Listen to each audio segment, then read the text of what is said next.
Nos idos de 1896, Lavras era uma pequena cidade com apenas 10.000 habitantes. Não existiam automóveis, eletricidade e poucas eram as casas que tinham água encanada.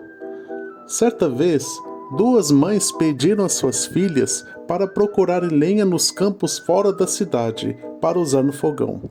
As meninas se chamavam Virgínia e Demésia.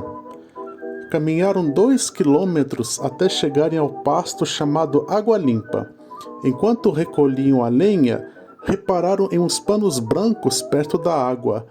Aproximaram-se para recolhê-lo, quando de repente esse se levantou, revelando uma linda mulher envolta numa névoa. "É uma santa", disse Virgínia. As meninas correram para suas casas e contaram o que viram a seus pais. Sem muito acreditar, foram ao lugar da aparição. Lá viram, eles próprios, uma figura com roupagens brancas que desaparecia entre as árvores, como uma névoa. Nos dias seguintes, mais e mais pessoas foram ao local. Muitos observavam o mesmo fenômeno, mas outros não. Logo o acontecimento estava na boca de toda a população. Os peregrinos perceberam que perto de onde a santa se manifestava, havia um pequeno riacho com água pura e cristalina, deliciosa e refrescante, a todos que se dirigiam a visitar o belo lugar. Francisco de Paula Peroba, antigo funcionário público municipal, casado com a pitoresca Aninha da Chácara, havia perdido a visão. Com fé, se aproximou ao riacho, lavou seus olhos e voltou a enxergar. Disse também que outro morador, reumático, lavou demoradamente seus pés nas águas santas e voltou a andar. Todos ficaram admirados e as notícias circulavam cada vez mais longe. O médico, Dr. Augusto Silva, reconhecia a existência do fenômeno, mas não afirmava que a aparição era de uma santa, mas sim de um espírito de luz. Augusto Silva foi o primeiro espírita de Lavras. O advogado Dr. Álvaro Botelho também foi ao local observar os acontecimentos.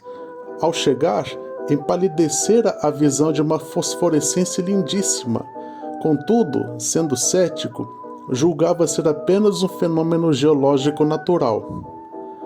O padre Francisco Severo Malaquias, pároco de Santana, também reconhecia a existência de alguma manifestação no local, porém era prudente em confirmar se a figura era de uma santa ou mesmo de Nossa Senhora. Não descartava mesmo o oposto, a possibilidade de ser uma trapaça do maligno. O professor Azarias Ribeiro, que naqueles tempos residia em Santana do Jacaré, onde publicava um jornal, foi um dos responsáveis por divulgar os acontecimentos de Lavras dos lugares mais distantes do Brasil. No Ceará e no Pará, as notícias que enviava aos jornais eram publicadas. O famoso escritor carioca Olavo Bilac tomou conhecimento dos fatos lavrenses e resolveu ele próprio visitar o local para fazer uma reportagem jornalística. Em janeiro de 1897, passaria alguns dias na cidade, verificando o que teria acontecido. Para chegar a Lavras, Bilac tomou um trem vindo do Rio de Janeiro. A ferrovia era uma novidade na cidade. Havia sido inaugurada há pouco mais de um ano, em 1895. Da estação ferroviária até a Praça Central, o escritor pegou uma charrete, oferecida pelo próprio hotel onde se hospedaria. Naquele tempo, muitas pessoas tinham charretes, ou as alugavam para se dirigir pelas ruas de terra batida, na cidade. Olavo Bilac foi até o sítio da Água Limpa. Havia muitos peregrinos. Calculou que em 4 meses, mais de 30.000 pessoas visitaram o lugar. Chegaram inclusive a construir uma tenda improvisada para atender os viajantes, que podiam comprar uma xícara de café, broa de fubá e biscoitos. Em sua investigação, encontrou um velho morador que contou a história de um assassinato de uma moça que teria ocorrido há muitos anos no local. Várias pessoas acreditavam que a aparição era da própria vítima, que morava numa fazenda que eventualmente seria chamada de sítio do criminoso. Olavo Bilac não conseguiu ver a santa, mas também não negou o testemunho das pessoas que a viram.